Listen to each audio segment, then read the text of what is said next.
नमस्कार। चुनाव के परिणाम आ चुके हैं। देश ने किसी को भी पूर्ण बहुमत नहीं दिया है, ना ही कांग्रेस को और ना ही बीजेपी को। हालांकि बीजेपी सबसे बड़ी पार्टी बनकर उभरी है। अब देखना यह कि देश में किसकी सरकार बनती है। लेकिन इस वीडियो में हम बात करेंगे आखिर बीजेपी अयोध्या में क्यों हारी, कैसे हारी। तो सबसे बड़ा मुद्दा यह है कि बीजेपी अयोध्या में हारने का जो कारण है वह थे वहां के स्थानीय नेता। बीजेपी ने जिस प्रत्याशी को वहां पर टिकट दिया था, लल्लू सिंह, वो वहां से 2 बार के सांसद थे, तो वहां पर उनके खिलाफ एक बहुत बड़ा एंटी कमेंसी था।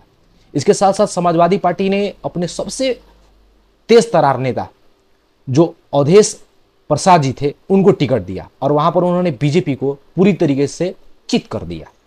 तो बीजेपी अयोध्या में हारी, उसका सबसे बड़ा कारण था सही नेता का वहां पर चुनाव ना कर पाना। इसके साथ साथ युवाओं की नाराजगी। बीजेपी के शासनकाल में एक योजना आई थी जिसका नाम है अग्निवीर योजना।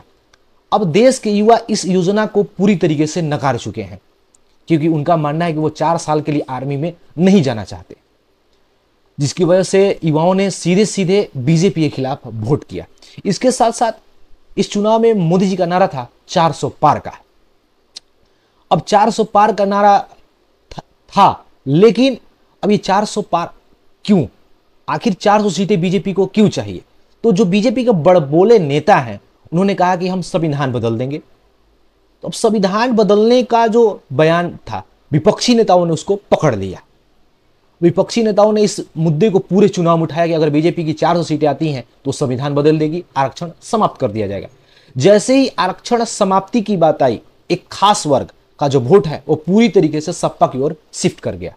और ये एक मुख्य कारण था वहां पर बीजेपी का हारने का, क्योंकि दलित वर्ग को लगता था कि अगर दलित वर्ग ही क्या, जिनको भी संविधान में आरक्षण मिलता है, उनको लगता कि अगर बीजेपी की 400 सीटें आ जाएंगी तो उनका जो अधिकार है आरक्षण का वो छीन लिया जाएगा, जिसकी वजह से बीजेपी के से नाराज होकर उन्होंने पूरी तरीके से सपा को वोट दिया। एक और मुख्य कारण था बीजेपी का हार का, वह था कि अयोध्या में जब राम मंदिर का निर्माण हो रहा था तो वहां पर बड़े पैमाने पर स्थानीय लोगों के मकान तोड़े गए। तो स्थानीय लोगों को वहां पर सही मुआवजा नहीं मिला, क्योंकि प्रशासन उन्हीं लोगों को मुआवजा दे रहा था जिनके पास कागज था। अब मान लीजिए जिसका 150 साल 200 साल पुराना मकान है, जिनके पास कागज नहीं है, दुकान का कागज नहीं है, उनको मुआवजा नहीं मिला। तो स्थानीय लोग इस बात को लेकर भी नाराज थे और यह नाराजगी बीजेपी पर भारी पड़ी, जिसकी वजह से बीजेपी को अयोध्या में करारी हार का सामना करना पड़ा। अब देखना यह है कि आखिर बीजेपी सरकार बनाती तो है, लेकिन ये सरकार कितने समय तक चलती है।